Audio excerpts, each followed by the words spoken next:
Welcome to our talk.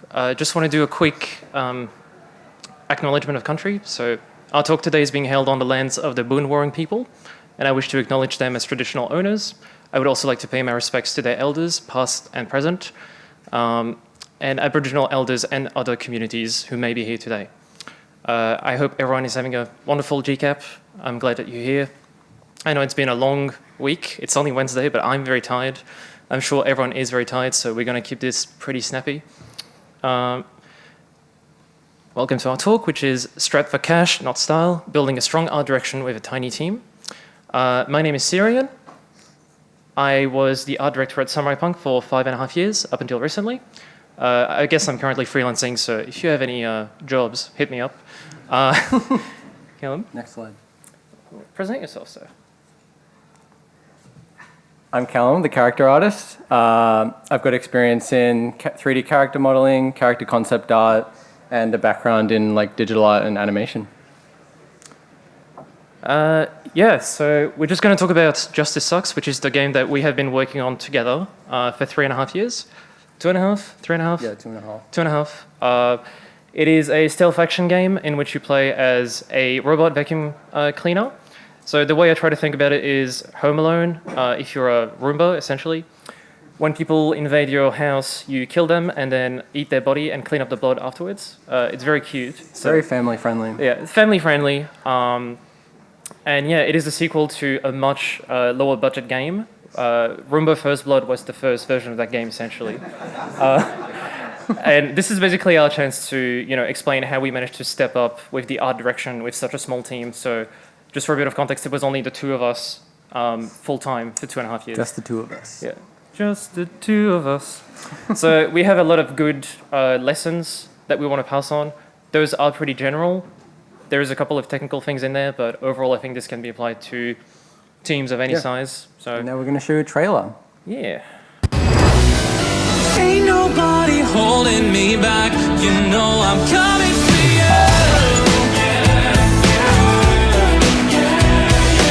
Ain't nobody stopping me now. You know you're gonna be mine. It's fine. Ain't nobody holding me back. You know I'm coming for you. Ain't nobody stopping me now. You know you're gonna be mine. Yeah, it's gonna be alright.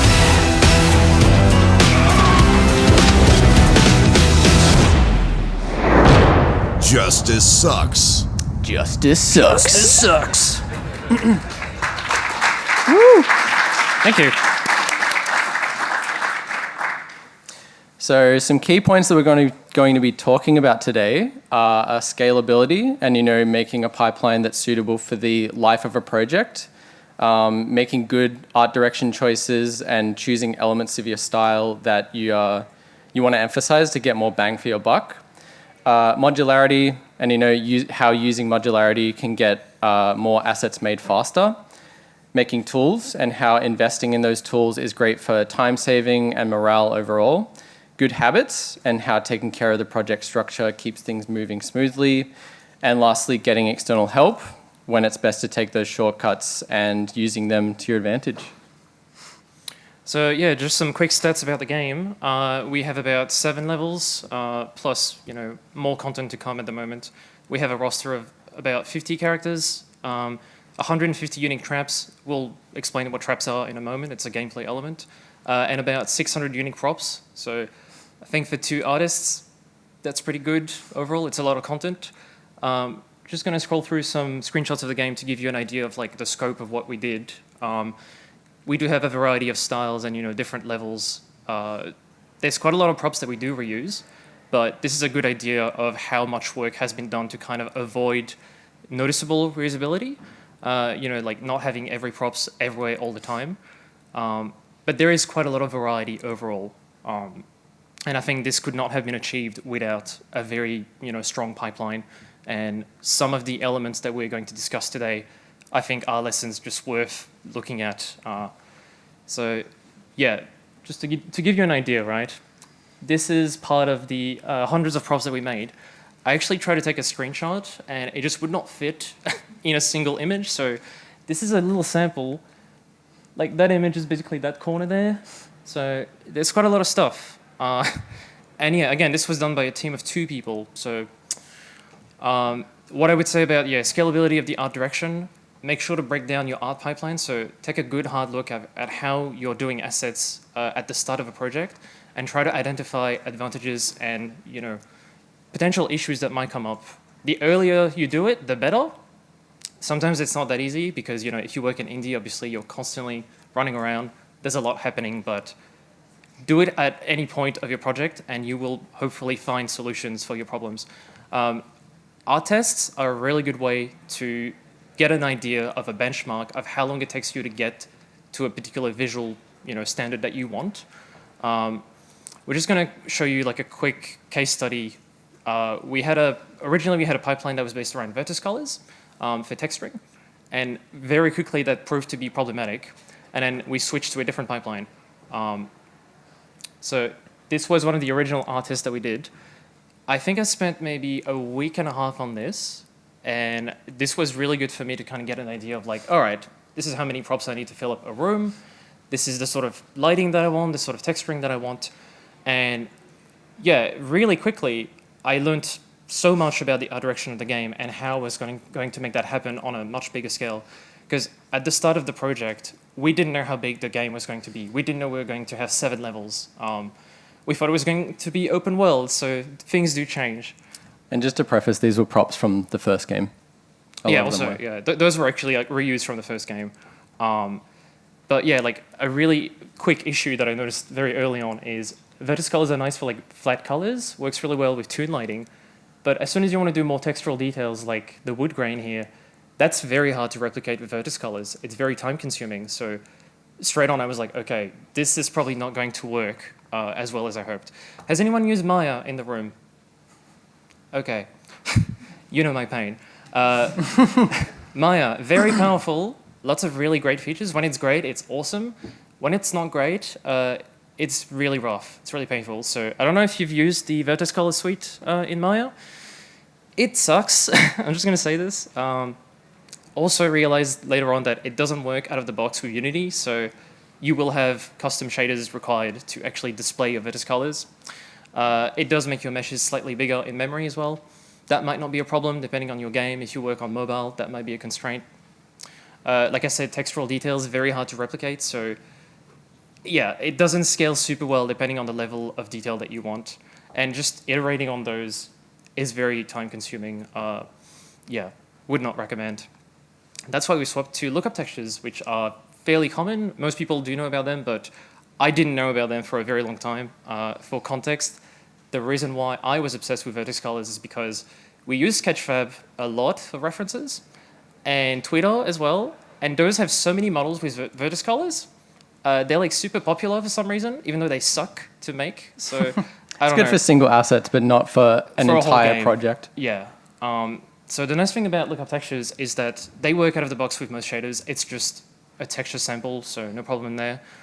Making color palettes based on this, super easy because you go into Photoshop, hue shift, different color palette. Did you want to explain how we use this with assets? Yeah, sure. It's basically just your standard, you create your UV islands. So you just do some unwrapping on your assets, and then you just drag the different parts of your mesh, of your UVs into a particular color, and that's it. Your asset is flat colored, which is fine for small assets. Depending on your needs for like more texture detail, that might be a problem. But and also the cool thing is that they're basically infinitely scalable. So you can compress them to like 32 by 32, and you're losing no details because there are no details. It's really good. The other nice thing is if you do want textural details like the wood grain I mentioned before, you can just use a separate texture, and the shaders will be compatible because it's still just a texture sample. And the nice bonus is if you're doing the art direction for a game and you want to constrain your color palette, that's your color palette. So you can just say, all right, this is going to be one color for one level, and now you have full control of your entire color palette, and it's great. Would recommend. So here's a great example of both lookup textures and bespoke textures being used. And it really shows how the lookup texture has done a lot of the heavy lifting and has kind of left extra time to make those bespoke textures. The racks and the clothing and the mannequins and stuff, those use the lookup textures, but then the flooring and the posters and stuff, those are the ones that use those bespoke textures. Which brings me to the next point about like knowing when to kind of scale things back and when to actually go hard on those extra bespoke stuff. The rule of cool is a really good metric to go by. Like if it adds a lot of value, the chances are it's probably going to be worth doing that extra effort. And you know, saving that time overall allows you more time to add polish and do those handcrafted elements in the game. You want to have those assets that people are looking at and going like, oh, that's awesome. Like that, something that stands out. And you know, less time texturing assets overall has allowed us to make stuff like this that's, you know, it's very bespoke, it's kind of fun, and it adds to the overall perception of the game's personality. And it's something that I always appreciate in games like Left 4 Dead and Prey, Portal, all those kind of things where there's like posters on the wall, scrollings on the wall, sticky notes on monitors, all those kind of things. Yeah, I think for a very long time, I was very reluctant to spend time on polishing, you know, like making those little details because I thought, oh, we're going to have less time to produce more assets for the game. But we hit a point where it looked really nice and unified and pretty, but it felt pretty hollow, like there was no personality. So spending the time and investing your time into that polish is really worth it. It will really bring your art direction together. And again, you don't have to follow your one pipeline the whole way. Sometimes you can just break your rules completely if you need to. So this is an example of something done in Substance Painter. That is very far from obviously a lookup texture. That's a fully, you know, like hand textured thing, but this is used as a landmark in one of our levels. And this is where it's worth doing because that is very special. Was it the only texture that was done in Substance Painter? Yeah, literally. Like one day I was like, I can't do this by hand. I can't be bothered just doing it in Photoshop. I'm just going to use Substance, whatever. And this is also applies to some of the backgrounds that we've done in the game. So most backgrounds in the game, from the start, I was like, okay, I don't know how many levels we're going to have. I don't have time to sit down and model and texture everything in the background, as well as the main level. So we sort of decided to stick with a grayscale texture. And then we found, you know, a narrative reason in the game to justify that this is the way it looks. Because the game is happening in a simulation. And this is just part of the world that hasn't been simulated. So there you go. Save some time.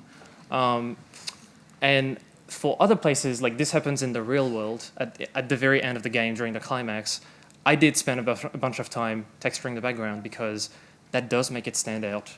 So in a way, economy in this case is really helpful because you can sort of say, all right, I can't win every battle, but the ones that I want to win, I want them to be really special. So that's one way of looking at it. Yeah, and to add on to that, I guess to add on to that point, try to be honest with how long assets are actually taking to make. For example, if you're using a hand-painted style, like, is that something that you can sustain for the rest of the game? And, you know, being efficient in your pipeline gives you more time for things that you actually care about.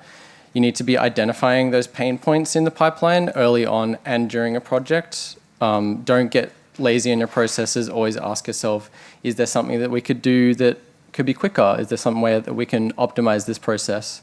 And a great example of that is this solution here where we were originally for the traps. So in the game, you hack traps to use them as weapons, and when they're hacked, they become broken. And originally, we had fully custom broken meshes for every single model and every single trap. That was the plan. It's very time-consuming, very bespoke, and is also inconsistent visually. At certain angles, you can't see whether something's hacked or not, and it just, increased the overhead quite a lot. You know, you really need to think about the impact of a particular workflow that you're doing. Simple assets that originally had a very small overhead, like this pipe, now is doubled because you've got to add subdivisions and broken parts to it, and now we need a double time to make a simple asset. And that doesn't even account for if you're using a lookup, if you're not using a lookup texture in that model. If you're using like a bespoke texture or a shader, then that factors into it as well. Think about kind of how many complexities a certain pipeline is adding, not just how difficult it is to do. If you update the base asset, you also have to update the broken one, and that was something that was considered. And you know, if you go to the next slide, if we didn't optimize that workflow, we would have had to make broken versions of all of these, which is, you know, that's a lot of overhead for something that should be a fair bit quicker. That's not even all of our traps. Yeah, That's it's not even maybe all like of them. a third. It doesn't really scale, so you got to catch those as early as possible. And a solution that we got to working on. Yeah, so very early we were like, okay, making that pipe, that took me maybe an hour. Put it in the game, another hour, and I was like, okay, scale that by 200 times, because I don't have an exact number, I'm going to say 200 traps. This is going to take months, and I'm just one person, and I don't have time for this. So a solution that we had was, all right, how about we just apply a stylized noise texture across all of the traps that are broken. And so this has two advantages. One, you don't have to unwrap anything because that's done with a triplanar projection. So the artists don't have to sit down and unwrap anything by hand, which is great, apart from the main asset, obviously. The other thing, the unintended benefit that I didn't notice until much later, is that you can tell immediately from any angle if something is broken. Because before, with the trap, for instance, the pipe that we mentioned, if the pipe was facing away from you, because it's a top-down game with a somewhat isometric perspective, you can't really tell that it's broken. Like, it just doesn't read that well from a certain angle. This reads well from every angle. So economy sometimes just works in your favor. So some solutions sometimes will have unintended benefits. Just be on the lookout for them. It can be a double-edged sword, I will say that. So in the game, we have a system, an inventory system, where you can basically suck items in your inventory and then shoot them out. And very early on, I was like, all right, we're going to have hundreds of assets. I'm not going to sit down and make an icon for every single asset because that's insane. But I think we went too hard on the economy here, because this is what the game looks like currently. Like, you cannot tell what you have in your inventory, and it's fine to a point, but sometimes you want to know what you have because it does impact the gameplay. This is where you need to speak with your designers and make sure that you are communicating on how the art direction helps the game in terms of its design pillars. And yeah, as a compromise, I think for this, we just said really special items, like you can equip dogs and cats on top of you and then just like throw them at enemies. It's pretty cute. They get a special icon. Everything else doesn't. Violence, yeah. Super cute. Super cute violence. And yeah, to talk about visual pillars, I think it's so important to keep in mind that depending on your game, your art direction will also depend 100% on your themes and your visual pillars. So when I talk about visual pillars, I'm talking about the core elements that make your vision what it is. So a really good example for us, it's a game that is themed around the 90s. The 90s is a huge topic. It's incredibly broad. We were having arguments in the office for like, this is 90s, this is a 90s, The Matrix is 90s, no it's not, what about punk music? It's like this huge, broad spectrum, and we're like, okay, from day one, I said, we're going to need to funnel down onto what is the core element of a game. Pinterest was really useful for that. So, we had really cool color palettes coming up, retro tech, iconic fashion and all that. PureRef, if you haven't heard of PureRef, download that shit and try it out. It is fantastic. It's so good. So good. It's so good. And so many people don't know about it, and I don't know why, because it's free and it's amazing for mood boards. Another note about Pinterest. Try to make sure you're using like your words and trying to get more interesting results and not just using Pinterest, because sometimes it just like leads you down a specific path and it's like, this is what this is, when sometimes it's not actually. Yeah, because obviously PureRef is curated by algorithms, so you'll get the very popular pictures, but not the really obscure stuff. And sometimes there is very useful stuff in those obscure references. Yeah. But yeah, PureRef really good for categorizing, different items that you have in your visual library. For instance, when you start off and you have like hundreds of images, just go crazy, get as many images as you want, and then trim it down until you get those core elements. You don't need to make everything. You don't need to make everything on that board because it's just too much. So try to think of the key elements. For us in the 90s, it's pretty basic, geometric shapes, the color palettes, some of the patterns specifically, like the grids and stuff. And I think for most people, this will communicate what you're trying to say, which is the 90s. Geometric shapes and old tech like Game Boy colors, like transparent plastics. All of those are really, really good, strong visual elements that you should focus on, because covering the punk music and all that, it gets very broad. So trim it down, is what I'm trying to say. So modularity, is that something that you can work in your pipeline? How many smaller elements of props can be reused? Early in development, we started building like a library of smaller reusable elements for props.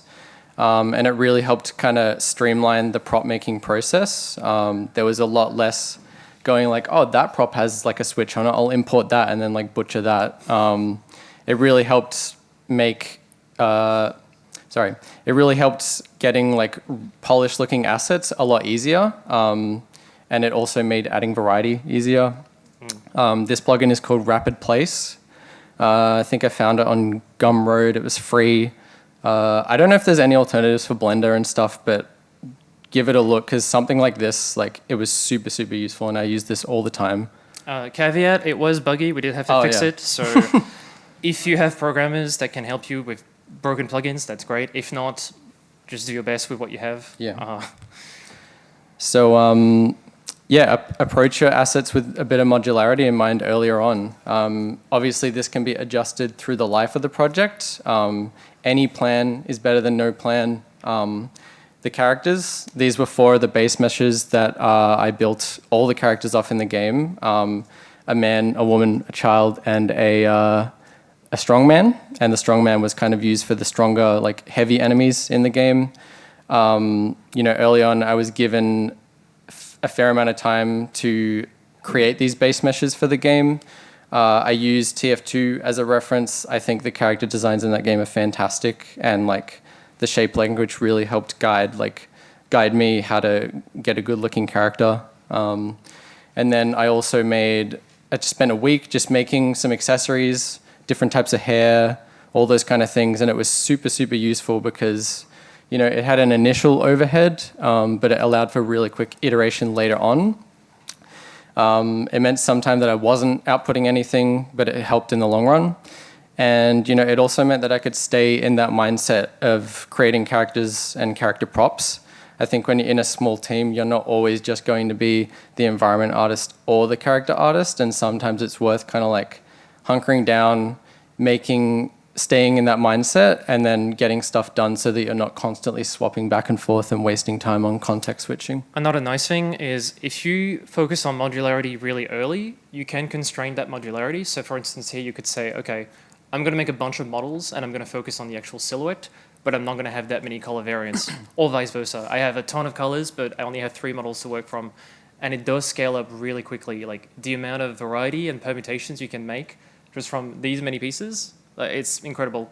Because I was really skeptical at first, and he did that in like a week, and it was just fantastic. So it does work. So this is the lookup texture that I use for the characters. It made it really easy to add variation, just add an extra gradient when I wanted like an extra color of clothing and stuff. It was the only texture that I used for every character, and that sped up the texturing process a lot. Gradients are just nice too. They're really appealing. That makes things look premium, and it also was enabled me to add like shadows and stuff like that to characters. And these colors worked really well for outfits and accessories. I just had to make sure that I wasn't relying too much on any particular gradient, because you can fall into that trap where all of the outfits start to look a bit samey. Maybe all the skin tones start to look really similar. And that's kind of why down the bottom, I put in a bit of extra time to get a bit more interesting skin tones in there, and that worked out really well in the long run. And this is also where keeping the same workflow with lookup textures, all of a sudden you introduce gradients. And so what's going to happen is your characters, because they do have gradients on them, they will stand out among your flat-looking props. So by using the same workflow in different ways, you can really specifically make particular things stand out, like the characters or the environment, depending on your needs. Yeah, and using that workflow, all those things combined, I was able to make a heap of unique characters. There was not much overhead on assets. It sometimes took me only a day to make a finished character. And it gave me extra time to do concepts on those characters that really needed the extra personality. The characters on the left, those are the ones that I actually did concepts for. They're gameplay characters, they're enemies that you fight in the game. And I think it really aided that unique look for them. And it also made for a solid foundation because pretty much once this was in the game, this was not, they were pretty much in the game from the start and it wasn't changed. Yeah, I don't think we iterated that much on the characters once they were in because they were just perfect for our needs. And to add on to that with modularity, at the moment we're working on some future content and we needed to make a lot of content for this update. And, I tested a modular setup and found that it actually helped make a majority of the work. This is just little rooms that are joined together and all of the doors were aligned so that I could snap together the pieces and make it work. This is not how the levels are made in the regular game. It is very bespoke and took a lot of iteration, and that was a compromise. The stuff that we're working on there is a bit of a compromise that it doesn't feel as bespoke and as refined, but also the compromise meant that we could make a lot more content with not much of a compromise. Yeah, because for a bit of context, we have, I think 8 or 9 game modes, and basically a single map has to work with all of those game modes, which means that for level design, you need a lot of iteration. And we came to a point where it's okay, for the very last bit of content that we're making at the moment, we don't really have the time frame for that. So we're going to be more modular, and this saves us a ton of time. So you got to switch your approach if you want to get it done on time. So modularity, it can be constrained to fit your needs. With only a few meshes, you can make a lot of difference. It really goes a long way. And like we said, propagating changes. If you have all your assets set up in one scene or just in Maya, you want to do, you want to expand a bunch of items based on a grid. That's very easy to do. And again, so many permutations, you'll be surprised. I want to talk about tools because I was having a conversation with someone recently and they said that they heard the advice that tools and plugins are things you shouldn't be relying on. And I just want to say as an artist, 90% of my workflow is tools and plugins. And that's why it's really important to talk to your artists about what pain points they have. Because artists are really good at using the same workflow, over and over. You just deal with it. And they just deal with it and they don't say anything. And you're like, you look really miserable, what's going on? And then you work out that it's something you could have fixed in 5 minutes. So speak to your artists. Don't reinvent the wheel. Many developers will have the same issues that you have. Go on Google. I know it sounds really obvious, but the amount of times where I'm just stressing about a problem and I think no one else has done it and 20 people have done it, this is where Twitter is pretty useful because they do much more experimental stuff. So if you're indie, that's better. If you're in AAA, I don't think that's a huge problem because you have such a wide network of people to talk to. So it probably doesn't apply as much for AAA. Case study, I'm going to bitch about Maya again. My notes just say bitch about Maya for 5 minutes. So here we are. The default workflow to assign materials in Maya, it's pretty mystifying. It sucks. It's pretty mystifying. Sucks. It takes you so many clicks to assign a material, find the texture that you want, and then assign that as a file. It's insane. And it's probably great for renders in a game dev context. Maybe you're using Blender and you're lucky you, very proud of you, great. I'm not happy myself, but this is where I jumped in and I made a different plugin myself. I was just so sick of it, I was like, all right, I just want to be able to access my textures, search them by name, so I have a quick search tool. It's just based on where our repository is, our Unity repository. It just scrubs through all the textures. You can just type the name and I'm like, great. Right-click, assign material, does all the work for you. So that basically halves the time. But it gets better. It does get better. Have you ever dragged and dropped a texture into Maya? Do you know what Maya does? It just opens it as an image. It just opens it in a separate window as an image, thinking that you want to look at the picture. And I'm just like, that is not useful. So I literally got sick of it, went online, looked for solutions. It did take me a while. It took me a couple of weeks, I think. But I did it. I found a way to you select a mesh, drag and drop your texture, it will create a material and assign it for you. And that's 2 clicks. So basically, even that complex plugin that I made before, I barely use that now because I'm like, this is even quicker. I don't have time for this. You drag that from Unity, right? Yeah, I also tend to use Unity because I'm lazy. I'm just like, all right, I know where my textures are in Unity. I'm just going to drag and drop it from Unity. I don't even open a separate folder anymore. And by the end of the project, I'm like, I wish I had done this from day one, but such is life. Modifying Maya's built-in behaviors, you're God, which is fantastic. The bad part is that you have to learn mail script, which I don't think I've ever heard anyone smiling as they were saying that. You know, they're like, I'm learning mail, it's fantastic. It's really beginner friendly, I love it. This is just a quick slide with an example of where you can find that drag and drop location if you want to modify it with an article. So take a screenshot. I'll put this up online on Twitter anyway, but yeah, do your research. It does pay off. Another example was level design wise. I was doing because I'm also the primarily the environment artist at Samurai Punk. Callum does a bunch of props as well, but I do the level design and the environment art myself mostly. So I just designed this, addition to Maya, which based on curves will create wall geometry for you.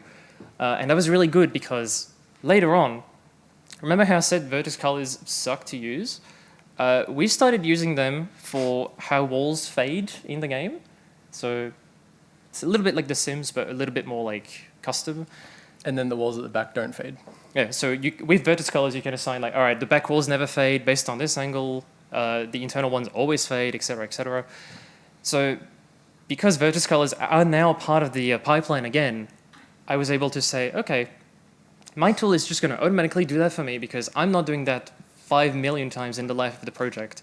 And it saved me so much time over the life of the project, like lifesaver. As a bonus, it also auto-unwraps the walls. This is a quick trick that I did not notice for so long, but if you have UV shells in Maya, you can convert those to face selections really easily. So if your model is properly unwrapped, it is so much quicker to just go, the hair of my character is already unwrapped. Select the hair, convert to faces. You have all your faces selected, instead of just going through each loop by hand, Talk to your programmers if you have them. They will do things for you if you pester them enough. I don't know how long I begged for this, but one of our programmers, Jordy, he added like different visualization modes for Unity. So you can actually see the vertex colors in the viewport. You can see the triangle density. So when we did optimization, that was super useful. It was super useful for optimization. Yeah, like it's basically like a heat map of how dense an asset is from a distance, and you're like, why is this 5,000 polys? It's like this big on screen. Okay, because it's a visual process. Yeah. Yeah, for artists to optimize their game, just make the pipeline easy for them. So yeah, outcomes of having a look at your pipeline and automating stuff is that repetitive tasks will be automated for you, and morale is going to go up. The second we fixed all of our issues like this, I was crying. I was so happy. I was like, I don't have to do this anymore. So many less clicks. Yes, I actually developed RSI from clicking so much on individual vertices, and just creating those tools has reduced the strain on my hand. So. Work-life balance, everyone. Good habits. So this is a little bit of if you do it early, it's great. If you do it late, you're screwed. Sometimes you have to do it late, it's okay. Naming conventions are really important. The takeaway from this, without reading the slides and stuff, I just want to say, a bad naming convention that is consistent is better than no naming convention. If it's consistent, later on you can use different plugins and extensions to rename everything 100%. nice and easy, so keep it consistent even if you think it's bad. I actually think we've optimized our naming over the life of the project, and having a system before made it so much easier. Yeah, 100%. Level-based naming, I'm talking about when we worked on Screensheet ages ago, a bunch of assets were named like, name of level _ asset name. And then we started reusing stuff. Yeah, we started reusing assets, and I'm like, what level was it in before? I can't find it when I search it by name. It's a nightmare when you go back to a project as well, because I don't know what that fucking I don't know where anything called. is. Shoot me in the head. Learn about your engine. A lot of engines, not the custom ones, but Unity and Unreal. Unity has added a quick search recently, which is a godsend. The documentation is horrible, but it is great. Just a quick example of our naming convention. So T for texture, obviously. This is only useful outside of Unity because Unity has built-in filtering for you, so that doesn't matter as much, but env, you know that this texture is about the environment, so this can be concrete, wood, metal, whatever, or it can be visual effects, you go _FX. Concrete is just a keyword. We do argue about keywords a lot because sometimes I'm like, what the hell is this? Why did you name it that way? That doesn't make any sense. if you're not talking to each other and you don't build that trust with the naming, you're going to start losing assets. So by the end of the project, I'm like trying to fill the levels, and I find this folder full of assets I've never used in like 2 years. And I'm like, oh, they've got a stupid name, so I never thought of looking up that name. Keywords are important, so be smart about them. Quick example using quick search. If I want to find a single table based on different properties in the entire game, in a level, it's right there. Fantastic. Like, seriously, look into quick search. It's great. It's being updated and maintained. So how refreshing. It's great. Yeah, naming convention, super important. And again, bad but consistent is better than nothing. I'll take it. So getting external help. Let's talk about that. What do we mean by that? Purchasing asset packs. Everyone loves asset packs, right? Yeah. And like using those as a base to work from. So, you know, not all asset packs are actually going to be fully translatable, and you need to make sure that you're actually getting your money's worth out of it. Make sure that you're not just like spending money to spend more time fixing something. Think about like if, you know, an artist rate is like $30 an hour or something. Like if something is only $15 and you think it's going to help, like that's half an hour's work. So, you know, do it. Yeah, because I remember that when I started ages ago in architecture, they were like, are you making assets by hand? Are you making those textures? What are you doing? You cost so much money per hour. Buy an asset pack. It's like you get 100 textures for $20. Your rate is $20. You've just saved like hundreds of hours. Like, stop making things by hand. It's a case by case as well. Obviously, in game development, you don't want to use only asset packs unless you're making PUBG or something. But that's up to you. You know, it will be noticeable.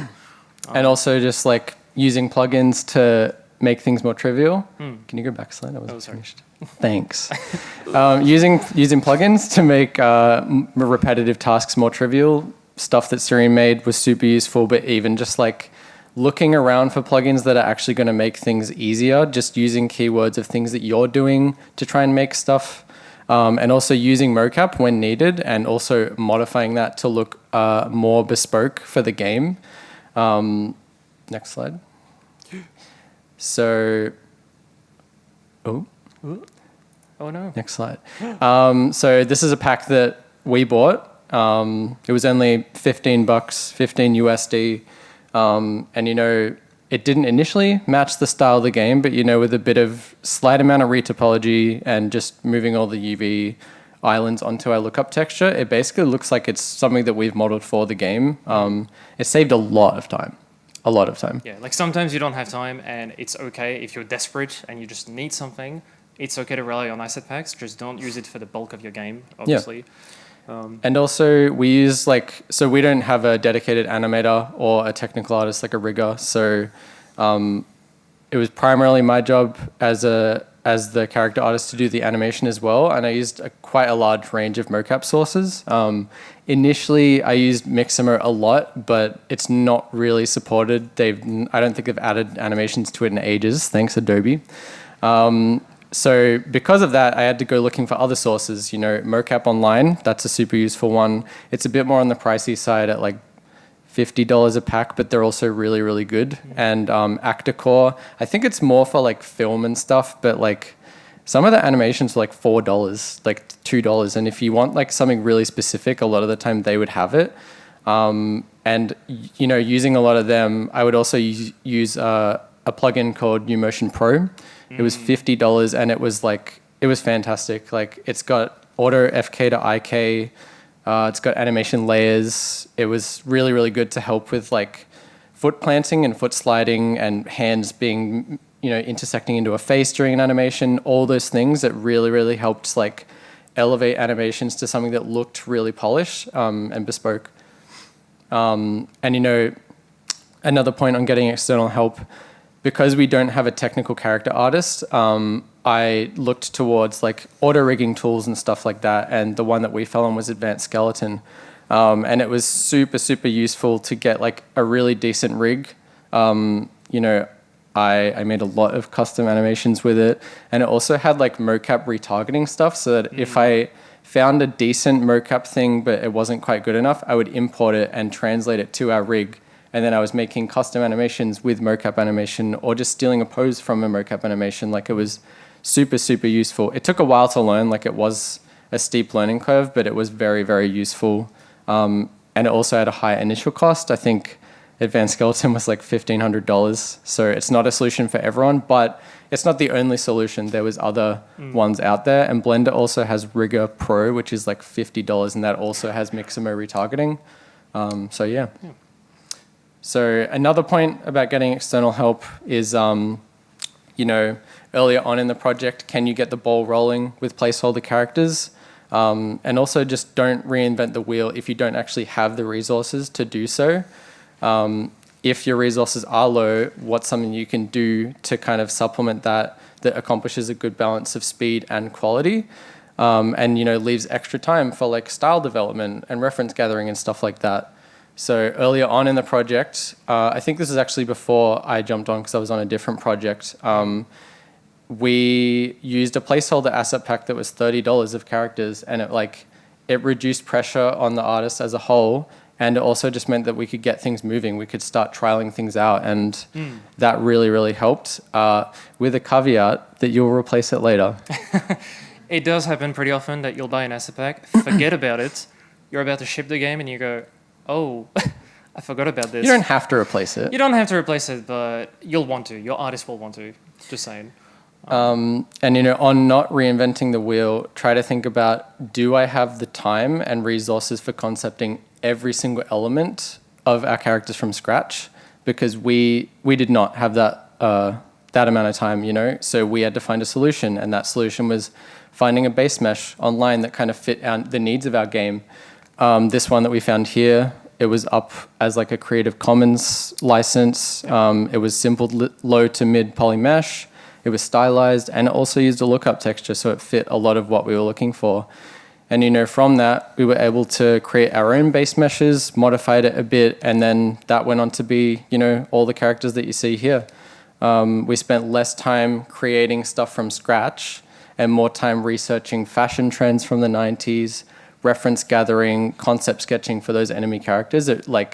Saving time somewhere else made things better in other places. Yeah, like I mentioned before, you can't win every battle, but win the ones that you really want to win. Like, I want to focus on the design, not on the modeling of it. And now you can get it done. Sorry. Nope. Hang on. One last thing. The advice that we offer here is, it sounds pretty self-explanatory and pretty obvious, but it's something that we had to go through to learn, and I think it's just valuable for everyone to know about it. We managed to create something that was pretty big in scope, I think much bigger than we anticipated, and I think we're super proud of it. So thank you for joining. Thank you so much.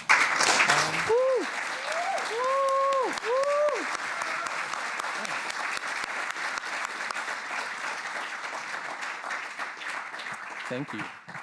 Do we have any questions? Don't be shy.